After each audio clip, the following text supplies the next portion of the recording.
Hola. Sí, ¿qué pasa? Habla Soy más. Barranca, un gusto, ¿cómo te va? Ah, ¿y tú? Bien, todo tranquilo. Era para registrarte el nuevo ciclo de la caja negra. Sí, sí, no hay problema. Te va a llamar a la parroquia para contarte los detalles, pero...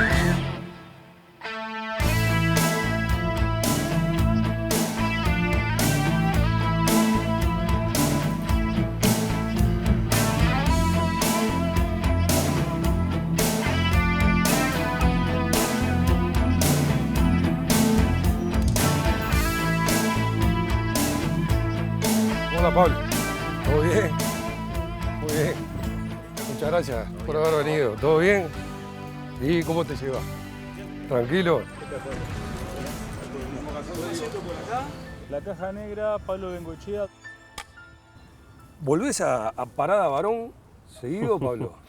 Sí, paso por la puerta seguido, porque queda 19 kilómetros antes de la ciudad, entonces sí, cada vez que vamos a Rivera pasamos con mi familia y bueno, siempre el mismo comentario, ya vivía papá, siempre vamos con las hijas, ¿no? ¿Es campo? Sí, sí, campo, campo. Mirá vos. ¿Y viviste ahí qué Sí, tiempo? hasta los 5 años y bueno, que empezaba soy nacido en el 65, ese periodo triste y mis padres se fueron a la ciudad, ¿no? El viejo hacía tareas de campo. Sí, claro. Sí, sí, vivíamos del campo, o sea, de la actividad que tienen todos, o sea, el ganado, las ovejas. Vivir del campo, vivíamos del campo. ¿Y pelota nada? Nada, nada. Un chiche, en aquel momento yo decía un chiche aburrido.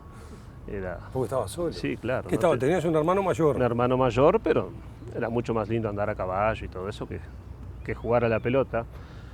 Empecé a jugar cuando fui a la escuela, que en el recreo, pero ahí me llamaba también, digo siempre, un poco la atención, era un juguete para 15, 20 y yo estaba acostumbrado a tener mi juguete, ¿no? Y bueno.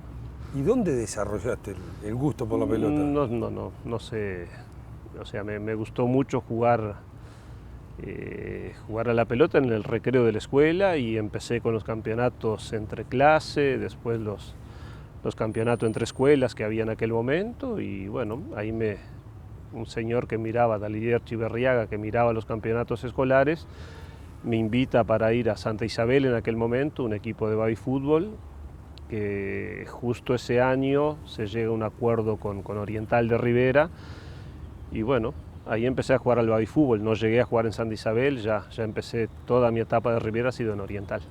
Antes de hablar un poco del Oriental, me quedé con lo de tu papá, ¿no? Él fallecido, pero una referencia permanente para vos. Sí, sí, hasta ahora. Cada vez que hay que tomar alguna decisión hay que sentarse solo y pensar en conversaciones que teníamos. Era una persona que aplicaba muy bien el sentido común y bueno, yo creo que en mi vida intenté simularlo todo lo que pude. Es muy difícil cuando uno quiere tanto a una persona ser como él, pero bueno, lo intento en diferentes cosas de mi vida, como en ser padre de familia y esposo, intento siempre seguir su camino. Y pones en práctica ese ejercicio de, ante alguna situación a resolver, cómo lo hubiese Claro, hecho él. permanentemente. Siempre que tengo tiempo, a veces hay, bueno, Claro. adentro de una cancha obvio que no se podía, pero sí, todo lo que es fuera de la cancha suelo tomar un tiempo. No me gusta decidir rápido, me gusta pensar, analizar un poco y cómo repercute en mi familia la decisión que yo tome, ¿no? En Oriental jugabas con los más grandes. Sí, sí, sí, sí, a los 15 años empecé a jugar en primera división y bueno, muchas veces cuando vamos a Rivera le muestro a mis hijas, cuando me cruzo con algún compañero y dice, papá, con razón vos jugabas. Claro, Pero bueno, sí, sí, eran, ¿no? claro, sí, 20 años de diferencia con muchos, o sea, sí, sí. Pero cuántas cosas se aprenderían cambiándote con esos mayores. De ¿no? golpe, sí, sí. Uno aprende a ser hombre rápidamente. porque convive, escucha conversaciones de gente que llega de trabajar, que entrena rápido, que se va de nuevo al trabajo, las obligaciones de los padres de familia, las obligaciones de un hombre y uno siendo un adolescente. Pero bueno, me gustó mucho, creo que me ayudó muchísimo en mi vida madurar rápido. ¿Al Oriental volvés? Sí, claro, sí, permanentemente, o sea, mis hijas también, o sea, es un club socialmente muy lindo, con su piscina para el verano, o sea, está muy lindo y lo disfrutamos mucho. ¿Es verdad que ponían una goma con sí, eso me enseñó un técnico brasilero que pasó por ahí y él llevó la rueda de la bicicleta, la ponía en el ángulo y en aquella época en los arcos se ponía un palo en el medio para que el travesaño no quedara curvo. Entonces él poníamos la rueda de la bicicleta en el ángulo y ese palo a 1 metro del palo del arco. Entonces, bueno, pasábamos mucho tiempo entrenando y creo que por lo menos a mí me ayudó muchísimo, ¿no? Ahí empezó el desarrollo de la sí, pegada. Del golpe, sí, aprender el golpe. El tema de pegarle a la pelota es encontrarle el golpe y la posición que uno se debe poner de cara a la pelota. Es como jugar al casín y agarrar el palo que le va a pegar a la bola, ¿no? Si estás mal perfilado, va a salir mal. Sí, decirlo facilísimo. No, hay que entrenarlo mucho, claro. Pero yo creo que más allá del golpe, lo principal es la posición que uno se para con la pelota y hacia dónde ella tiene que ir. Si uno arranca mal parado, es muy difícil que esa pelota vaya donde tiene que ir, ¿no? Vos contabas siempre el tema del pincho, ¿no? A la hora de... Pero es por cuestión de edad. Antes jugábamos con una pelota donde el pincho era muy duro. Y bueno, yo soy criado en el Salesiano, jugando en la tierra, descalzo. Entonces, bueno, el pincho tenía que ir para adelante para uno pegarle en la parte más suave de la pelota, ¿no? Después fue, o sea, algo que ya lo hacía sin pensarlo. Siempre miraba el pincho y lo colocaba mirando hacia adelante. ¿Y a la selección de Rivera llegaste con qué edad? Jugué con 17 años en la selección mayor y bueno, y con 16 en la juvenil. Y hubo algún año que jugué los 2 campeonatos, digamos, en el 85 el 84 el campeonato juvenil del interior fue después del de mayor en la semana de turismo. Entonces, bueno, como Rivera organizaba ese campeonato, yo jugué en la selección mayor en el noreste y el interior por el campeonato juvenil. Era muy lindo, era linda etapa. ¿Fuiste campeón? Sí, salimos con todos los muchachos de esa época, logramos ganar los campeonatos noreste y del interior juvenil y noreste y del interior mayor. ¿Viste cómo es después el mito urbano con el paso del tiempo? Me contaron una final con Florida, ¿puede ser? Sí, con Florida, la última. ¿Te mayor. cambiaron el número en la final? No. Me contaban que iban todos a buscar al 10 y que como sabían que te iban a buscar, procuraron confundir. No recuerdo que haya pasado eso, no. Pero sí, digamos, en esa época... Era referencia para los rivales. Rivera tuvo muchos jugadores que vinieron al fútbol profesional, o sea, en esa selección de Rivera jugaba Fabián González, Vítor Estreccia, Gastón Machado, Próspero Silva, gente que vino, Daniel Larumbe, Julio Ferreira el arquero, gente que terminó ese campeonato y vino al fútbol profesional, o sea, era muy buen equipo. Dirigía Carlos Guayase, sí.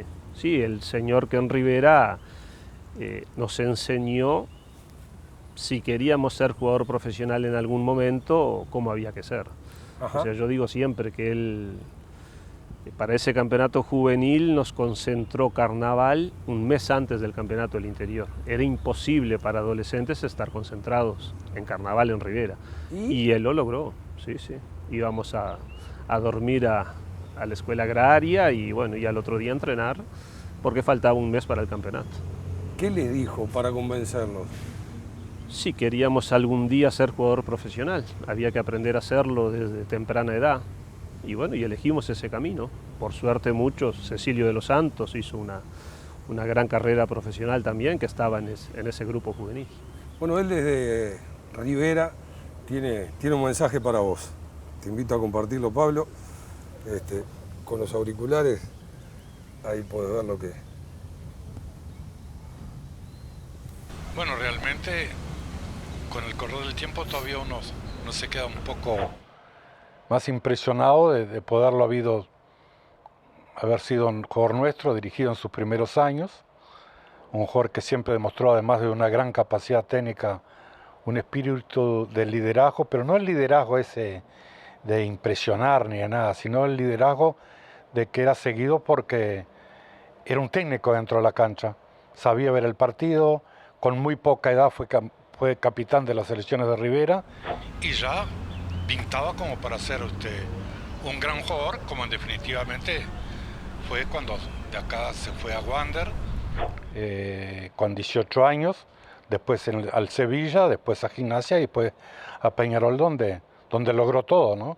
Entonces, lo que más me impresionó es la manera de ver el fútbol adentro de la cancha, porque de afuera es una cosa, y de adentro él sabía todo el funcionamiento del equipo y imponía una personalidad sin transmitirla con gestos y con actitudes, sino que lo tenían que seguir por el juego. Era un profesional sin serlo desde el punto de vista de remuneraciones, pero lo tomó muy en serio siempre. Era el primero en llegar, el último en salir. Ahí estamos acá en el estadio atrás del arco en el cual entrenábamos de noche y él venía una hora antes y se iba una hora después. Y yo siempre dije que no lo enseñé yo, sino que él aprendió prácticamente solito, porque eso de los tiros libres que lo hicieron famoso, lo empezó acá porque teníamos pocas pelotas, iba y tiraba sin arqueros, con arqueros, las iba a buscar, venía de vuelta, y eso fue una de las cosas principales de que en la pelota quieta siempre se transformó en un arma muy importante para los equipos que integró, ¿no?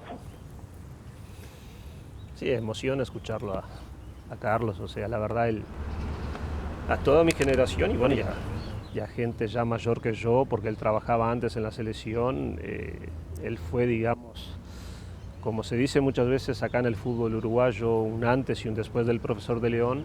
En Rivera hay un antes y un después de Carlos cuando empezó a trabajar como entrenador. Ahora él dice lo contrario, ¿no? Él no solamente destaca tu capacidad para ver, entender el juego, sino que vos tenías ese rigor profesional incorporado, ¿no? Vos decís, él nos lo transmitió, pero él destaca que era parte tuya. Digo, yo creo que son partes de los dos, ¿no? Del jefe de grupo, en ese caso que era él, y la gente que le teníamos confianza, que lo queríamos seguir, que lo que él nos decía se iba a cumplir. Y bueno, creímos mucho en él, y bueno, o sea, la vida es larga y prácticamente todo lo que él nos había dicho se cumplió en el correr de esta vida, o sea, es un señor que, aparte de ser un amigo, nos enseñó muchísimo. O sea, todo lo que, en la forma de ser también, o sea, él es humanamente un señor, digamos, de altísimo nivel. Lo único que yo veo cuando pasa el tiempo del fútbol, que Carlos tal vez era un técnico para este momento. ¿En qué sentido? En el sentido de darle valor a la pelota. O sea, fue un adelantado para aquella época. Cuando incluso acá en Uruguay se marcaba muchísimo, se ganaba marcando, él ya era de una forma de pensar de que aparte de marcar había que darle mucho valor a la pelota y bueno, él nos enseñó todo eso, nos indicó ese camino a seguir, ¿no? A darle mucho valor a lo que es intentar jugar bien al fútbol. ¿Te viniste a la capital con qué edad?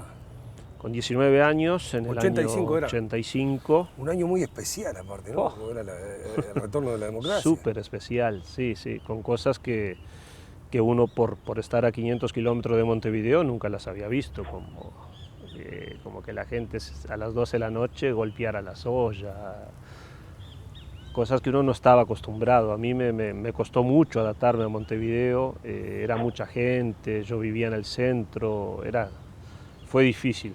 También yo he tenido mucha suerte en esto de encontrarme con personas que me guiaron, que me aconsejaron en el momento justo y a tener calma. O sea, el maestro Tavares ahí en ese Wander fue muy bueno para todos nosotros. Un montón de chicos jóvenes que llegamos con esa urgencia por triunfar en el fútbol y no todos de golpe, hay que tener calma. Y bueno, el maestro me llevó a convivir con esa calma. Yo quería, llevarme el mundo por delante y no era así. Yo tenía que mejorar físicamente, que adaptarme al gran cambio de jugar en el interior, de tener la mentalidad, digamos, del fútbol brasilero, adaptarme al fútbol uruguayo, a canchas en muy mal estado en aquella época. Y había que adaptarse. El maestro me ayudó muchísimo, me puso creo que en el momento justo, cuando él mejor me vio, en un momento complicado también del club, donde los resultados no eran buenos, y por suerte como que cambiamos la pisada. Yo empecé a jugar, algunos resultados ayudaron y bueno, terminó siendo un año muy lindo el año 85. ¿Y tu compañera de vida se viene contigo también? Sí, nosotros con mi actual señora, que es la única que he tenido, empezamos un noviazgo, digamos, en enero del 85, yo me vengo en marzo, y bueno, fue un noviazgo de un año, viéndonos una vez por mes, como mucho, ¿no? Y en el año 86, prácticamente digamos, sin dudarlo, resolvimos casarnos en abril, y bueno, por suerte hasta ahora estamos juntos y compartiendo la vida, que creo que fue una decisión o un acierto en ese momento. Por lo menos ella también lo dice, o sea que estamos los dos. No, de acuerdo, pero aparte, en un momento difícil, como decís, por las circunstancias, por lo que significa el desarraigo, ¿no? Sí, Venirte sí. siendo tan joven, cambiar una realidad de vida. Fue muy difícil. Asumir semejante desafío. El momento más difícil de mi carrera fue ese año 85, adaptarme a Montevideo. Fue lo que más me costó. Lo que más extrañé a mis padres, yo tenía una excelente relación con mis padres, como lo tengo todavía con mi madre, por suerte, y salir de mi casa me costó muchísimo. El dormir sin mis padres cercas era dificilísimo para mí. Y bueno, ese año fue así, a base de muchas ganas de querer volver a la ciudad, y por otro lado muchas ganas de querer triunfar en el fútbol, de no querer volver a la ciudad y con la vergüenza de decir no me adapté a Montevideo. Tenía muchísima vergüenza de eso, y fui aguantando, venían mis padres cada 3-4 semanas, mi novia cada 3-4 semanas, y bueno, y lo fuimos llevando ese año. Sí, pero mirá la autoexigencia que planteaba, ¿no? Sí. Vergüenza de no volver derrotado, digamos. Sí, pero yo sentí mucho eso en mi carrera. Acá en Peñarol sentí mucha vergüenza de perder partidos. Uno salía para la concentración y el vecino te dice, y bueno, y se va generando esa vergüenza después de no lograr alegrar al hincha de Peñarol. Yo lo que más sentí siempre fue vergüenza perder. Pablo, te pido una breve pausa y la seguimos. ¿Cómo no? Haciendo la caja negra aquí en TV Ciudad, ya estamos con ustedes.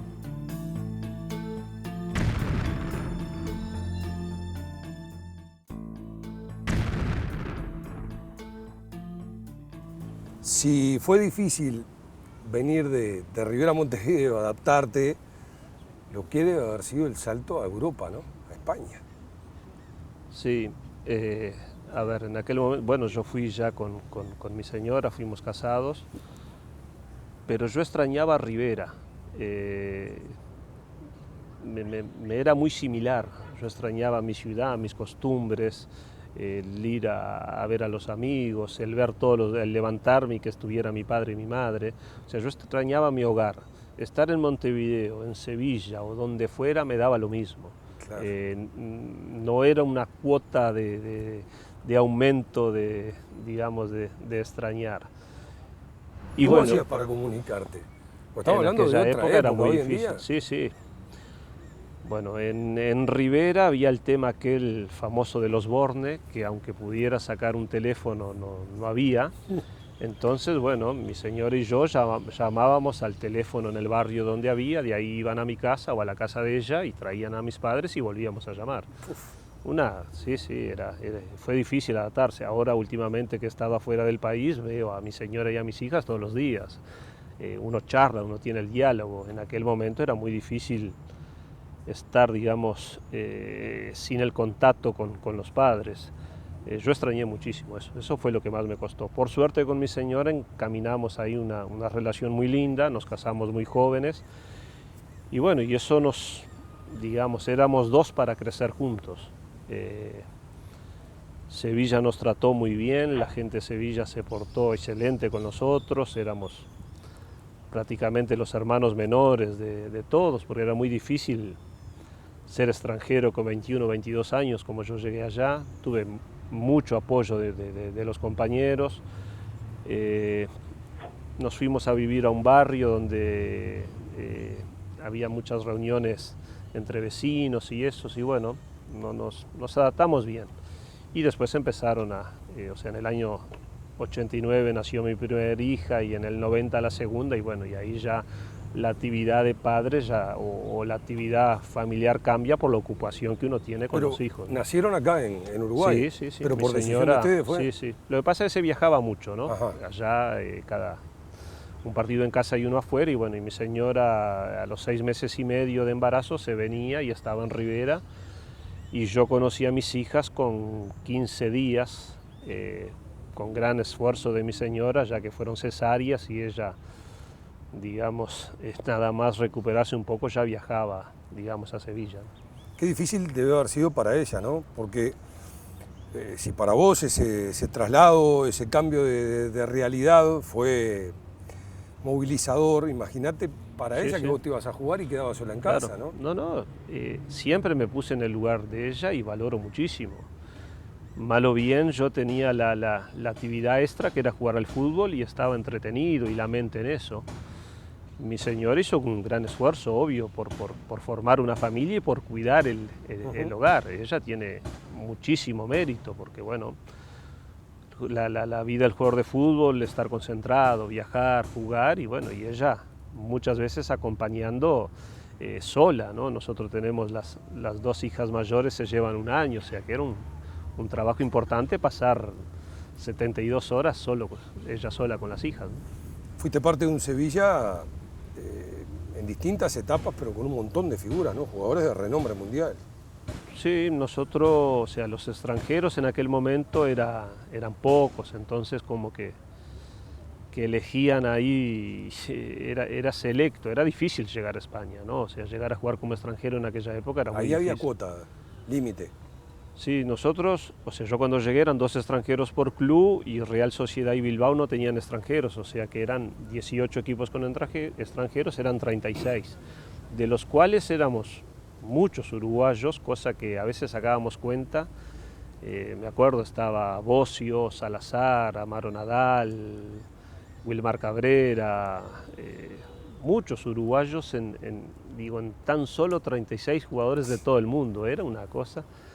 Pero bueno, digamos, fueron lindos recuerdos, son lindos recuerdos. Pasamos muy bien ahí en Sevilla, una ciudad preciosa para vivir, que a nosotros nos agarró muy jóvenes, ¿no? Y bueno, recién saliendo de la cáscara prácticamente, Claro. ¿no? Y vos llegás a término de contrato con Sevilla y en tu lugar viene Maradona, ¿no?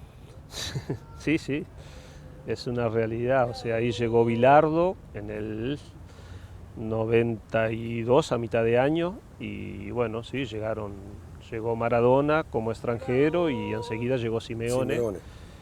Y bueno, siguió Zucker en el club, y creo que Zamorano, o sea, esos eran los 4 extranjeros. Pero vos jugaste en ese lapso con Zucker, con Polster, con Zamorano, Sí. con Dazaev. No, muy buenos delanteros. Sí, Dazaev en ese momento era el mejor golero del mundo, o sea, y un tipo sensacional, ¿Ah, sí? un muchacho, sí. ¿Él hablaba excelente. español? Muy poco, pero se hacía entender, y bueno, hicimos una muy linda amistad en esa época, y bueno, y a veces con estas cosas de viajar por el mundo, a veces uno se encuentra, así, un gran tipo.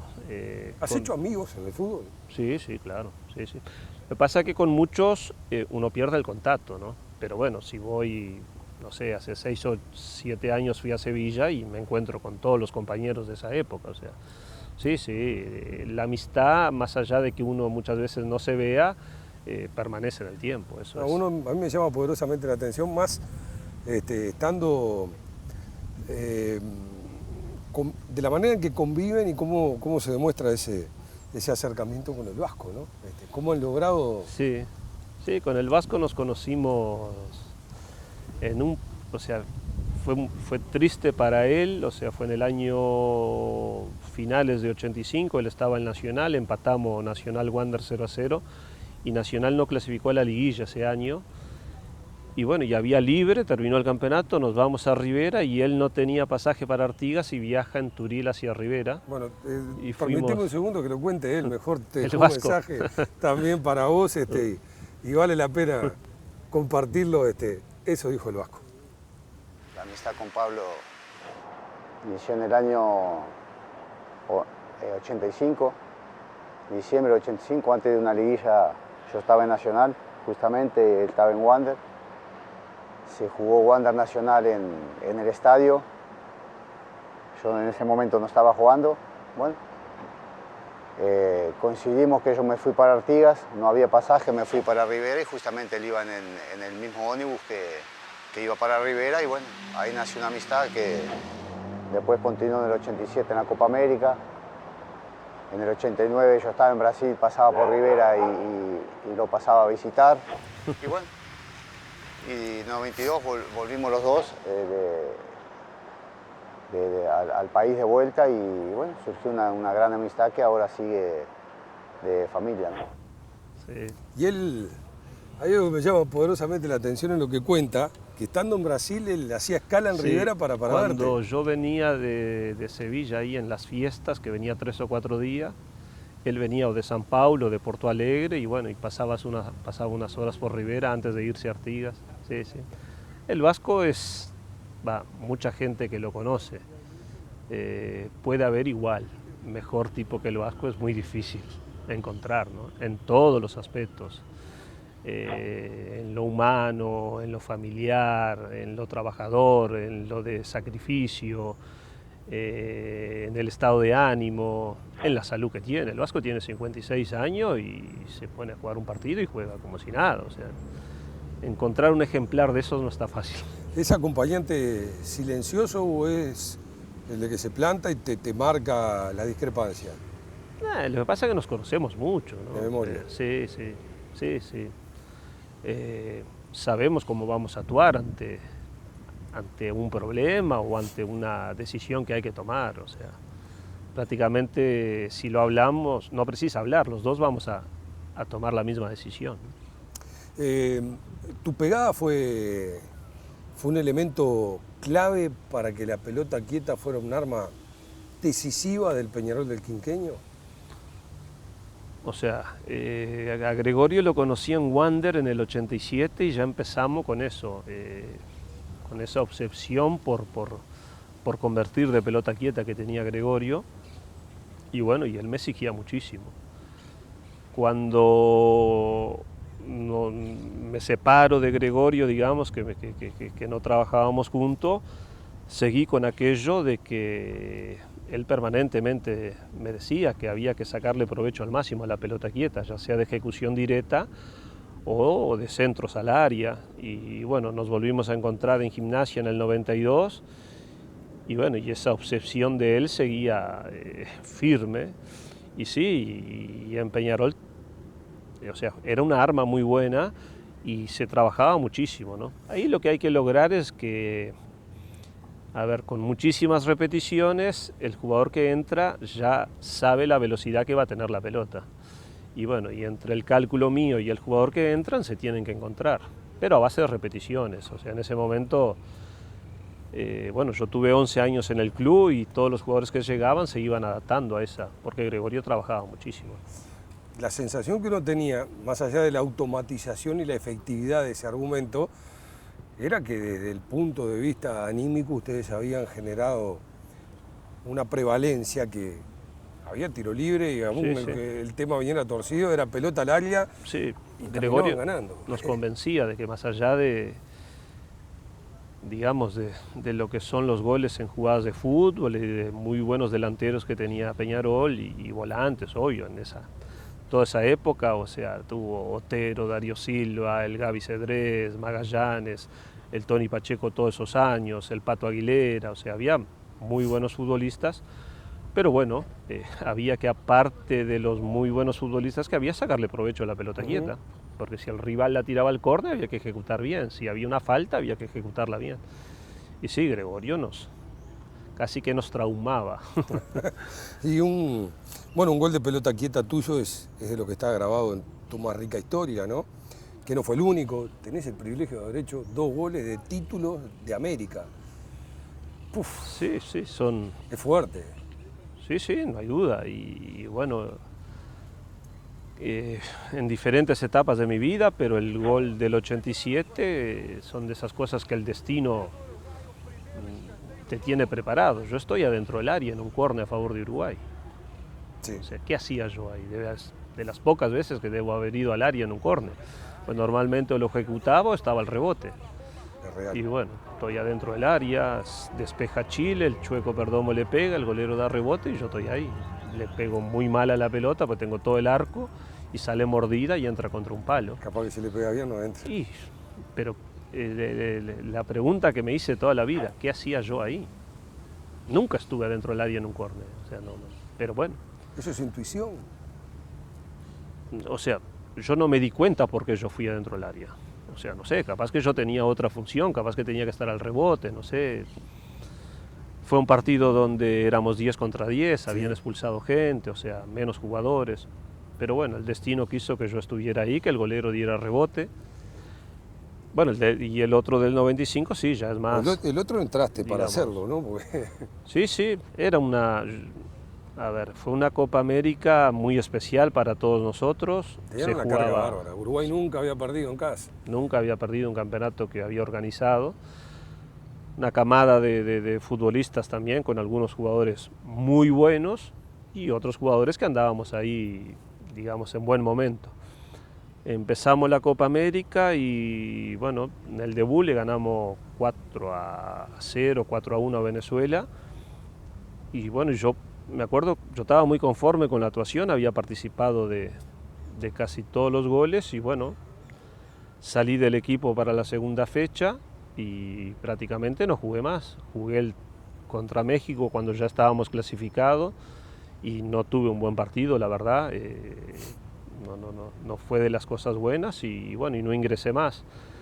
Y bueno, don Héctor, que Dios lo tenga por allá arriba, en el descanso del partido ese con Brasil, me llama, me dice que vaya a calentar, que iba a entrar, que me había visto muy enchufado alentando a los compañeros de afuera y que era el momento de hacer la Copa América que había soñado, porque yo soñaba con hacer una muy buena Copa América.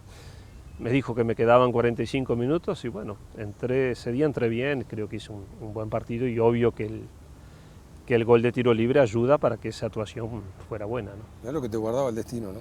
Y lo que es la perspicacia de los entrenadores, saber leer actitudes, emociones, ¿no? Yo ya lo conocía, Héctor Núñez nos ayudaba muchísimo a todos los uruguayos que llegábamos a España.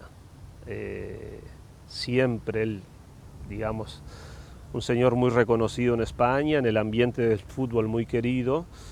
Y bueno, y ahí él tenía muy buena relación con el presidente del Sevilla, con el señor Cuervas, y bueno, me ayudó muchísimo, ya sea directo conmigo o en alguna protección, espérenlo, es un chaval, esas cosas que ya se va a adaptar a Sevilla, me ayudó muchísimo. Y bueno, y después hicimos una muy linda amistad, cada vez que él venía a Uruguay estábamos juntos, y después nos tocó compartir ahí la selección uruguaya con el de entrenador. Un tipo sensacional, Héctor, para charlar, para entrenar, todo muy entretenido, muy gracioso, digamos, muy moderno, una persona muy alegre, todo lindo de compartir con él y bueno, por suerte terminó con esa Copa América que fue sacarse un peso de encima, ¿no? Una pausa, Pablo, y hablamos un poco de cuando te sacaste de encima los cortos y te pusiste del otro lado de la raya. Muy bien. Ya volvemos.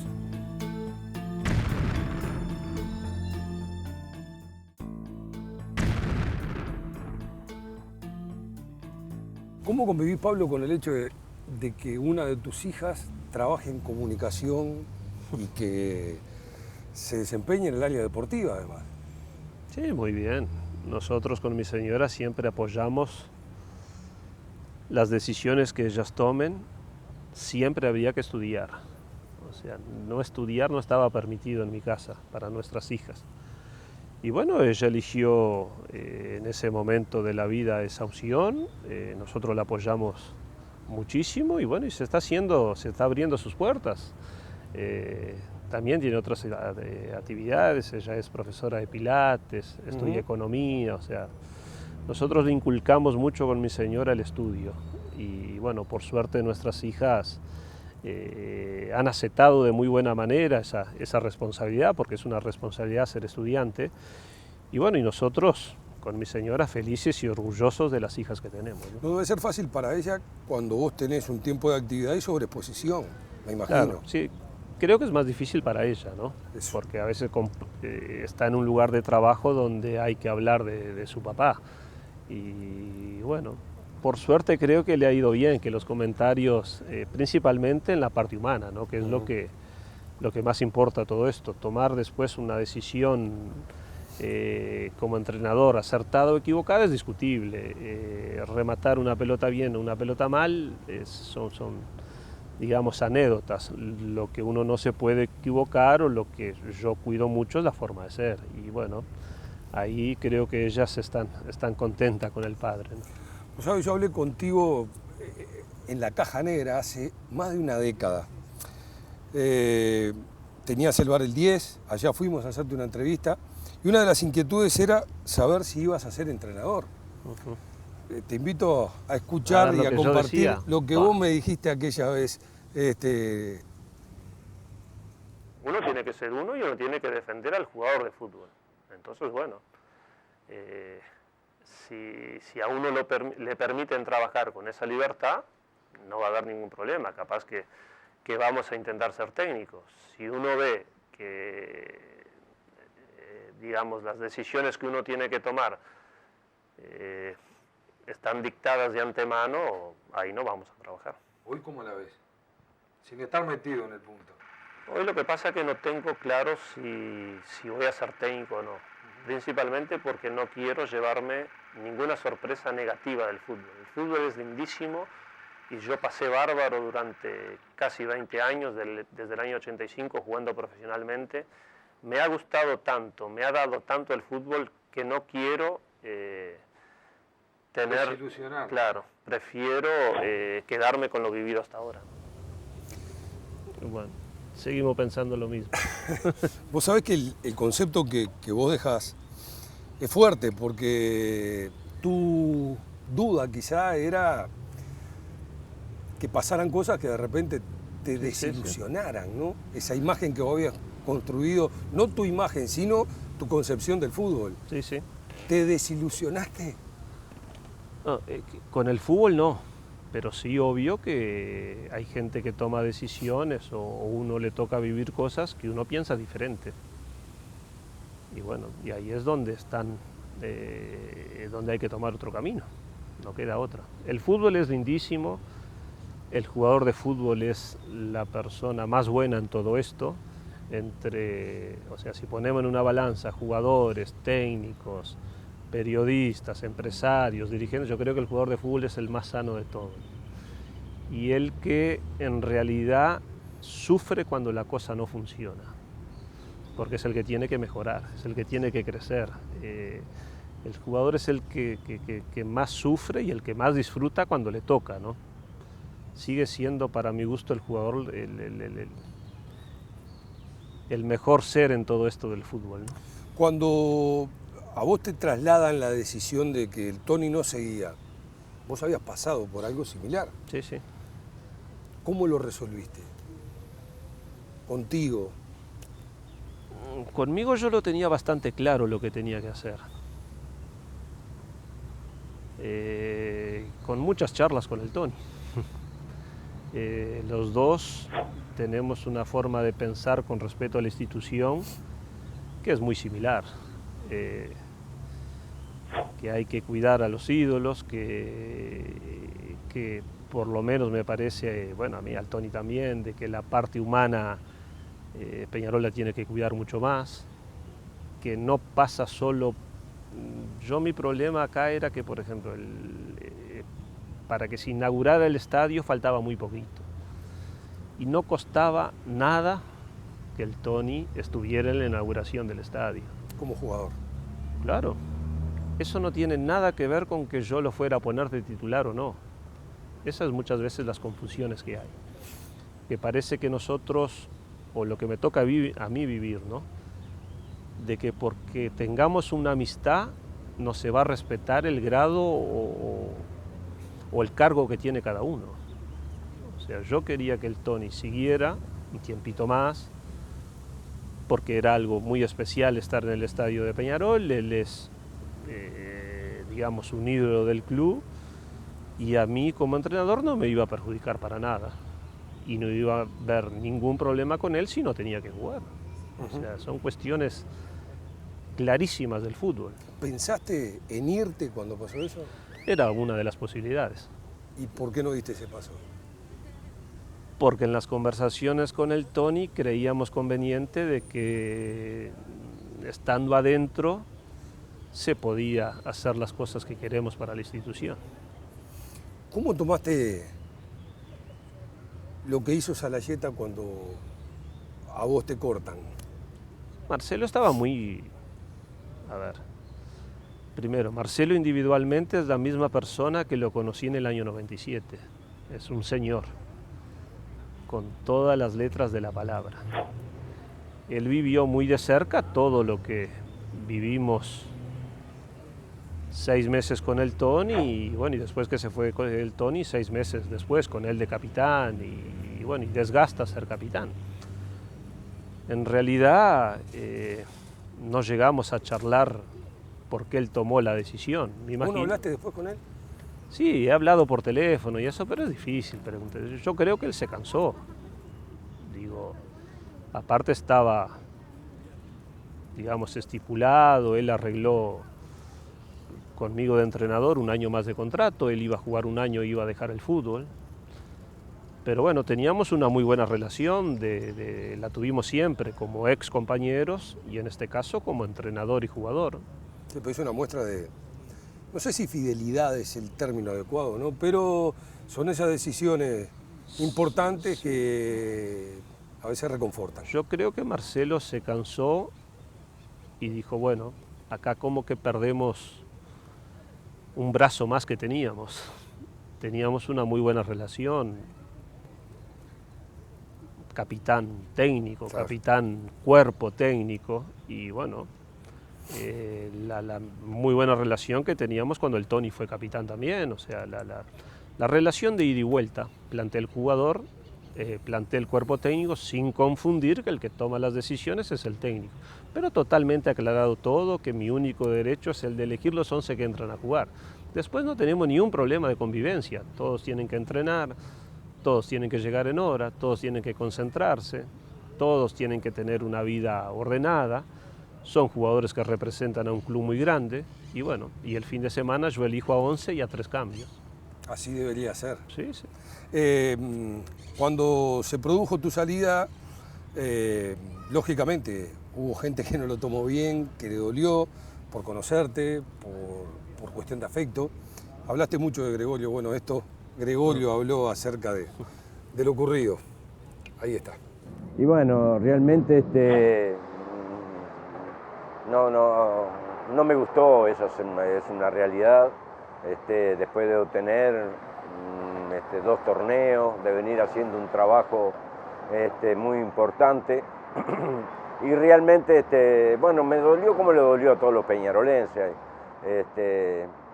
Y más, sin desmerecer a nadie, alguien que pasó por el club y dejó su huella, que volvió con muchas ilusiones a Peñarol. Pero bueno, esos avatares que tiene nuestra profesión, esos gustos que a veces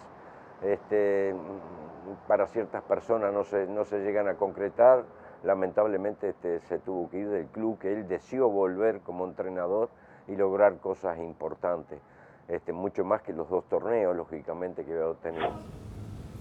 Sí, Gregorio, bueno, lo conocí, como dije anteriormente, en el año 87 en Wander. A partir de ahí nació una gran amistad.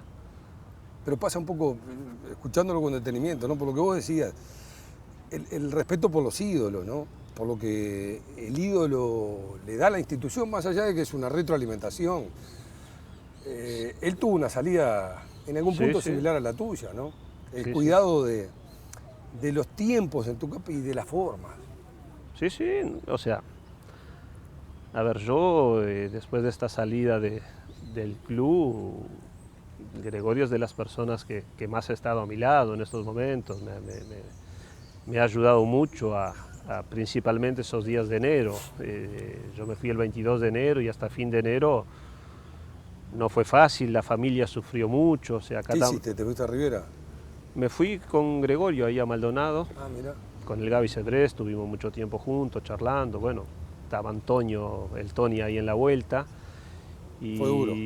Sí, fue duro porque la familia de uno sufre muchísimo, mis hijas sintieron el golpe, conmigo trabajaba el Vasco, que bueno, su familia sintió el golpe también, Enrique el Caballo, que es un tipo sensacional y que quiere mucho el club, y bueno, nos tocó vivir un momento triste. Nosotros lo habíamos hablado, yo le había dicho al cuerpo técnico que si en la apertura, como se dio, a falta de 3 fechas no lográbamos el campeonato, yo entendía de que algo estábamos haciendo mal y que no teníamos que seguir en el club, pero que eso lo iba a resolver, pasar raya final de la apertura y ver en qué posición terminábamos. Terminamos primero y dijimos, bueno, a seguir con toda la fuerza para lo que se viene, que era muy lindo, el Clausura, la Libertadores. Tuvimos una charla con el presidente en ese momento, a los 3 o 4 días de terminar la apertura, y bueno, quedamos en continuar con el proyecto, con la institución que yo quiero ver. Yo quiero ver un Peñarol con mucha gente de inferiores, dándole cabida a los jóvenes, pero dándole de verdad, no que si un resultado es negativo ya los jóvenes no sirven. No, eso es lo que yo no quiero. Qué difícil el tema de respetar los proyectos, ¿no? Sí, lo que pasa es que cada uno tiene una forma de ver a Peñarol, una forma de querer a Peñarol, y hay que tomar decisiones. Y bueno, yo tengo mi forma de ver la institución. A mí no me entra en la mente de que Peñarol no pueda formar jugadores y que no puedan tener chance en el primer equipo. No me entra en la mente. Que otros jugadores se puedan poner primero la camiseta del primero de Peñarol que los juveniles de Peñarol. No me entra en la mente. Y bueno, y en eso hay que... a eso hay que apostar, por lo menos desde mi ángulo, ¿no? Desde mi visión de la institución. El fútbol uruguayo es un fútbol que tiene que formar jugadores y exportar. Y Peñarol es una cantera inagotable y hay que darles oportunidad para que demuestren su potencial. ¿A vos te costó caro haber puesto límites en los aromos? Me refiero a que no estuviera gente que no debía estar. Sí, claro. Gente de la barra, por ejemplo. Sí. Pero tiene que ser así. No puede ser de otra manera. ¿Y por qué te costó caro? O sea, porque esa gente incide mucho. A ver, no sé si eso me costó el cargo ni nada así, temas de relación. O sea, jugadores de Peñarol me decían que temporadas atrás entraba gente a amenazar. A los aromos. Claro. Y bueno, y estaban identificados. Entonces esas personas no entran. ¿Cómo van a entrar a los aromos? ¿En qué cabeza cabe? Y si hay que en algún momento alguien ser responsable, y bueno, y era yo, ¿qué voy a hacer? Soy el técnico, tengo que defender primero porque estoy convencido de que eso está bien, y después hay que proteger al jugador de fútbol. ¿Y te tocó atravesar algún mal momento para poner ese límite? Sí, en lo personal no, pero sí la seguridad ha tenido problemas, o sea, sí. Han llegado a las manos, o sea, es un tema que la sociedad nuestra hoy en día está así, hay problemas en la calle, que seamos educados no está sencillo y que seamos respetuosos no está sencillo. Pero bueno, seguimos creyendo que se puede ser educado, que se puede ser respetuoso, que se puede convivir, y a eso apostamos. Bien. También hay responsabilidad de quienes ocupan el ámbito de las decisiones, ¿no? No solamente el entrenador. Sí. Claro, sí, somos todos. Todos tenemos que sentirnos con la capacidad de saber definir lo que está bien y lo que está mal. Lo que está mal, o la violencia, o mala conducta, todo eso en fútbol no puede existir. En el fútbol de alto nivel hoy en día no puede existir eso. Me parece que es el mejor mensaje para el final. Ha sido un gusto, Pablo. Muchísimas gracias de haber recorrido parte de tu historia, es muy rica, muy amplia. Y bueno, ojalá te veamos pronto activo otra vez, ¿no? Sí. Ganas hay, vamos a ver. Muy amable. Muy bien, muchas gracias. Un gusto. Ha sido Pablo Bengoechea, el encargado de abrir la caja negra en la apertura de este nuevo ciclo. Como siempre, volveremos la semana próxima aquí en TV Ciudad.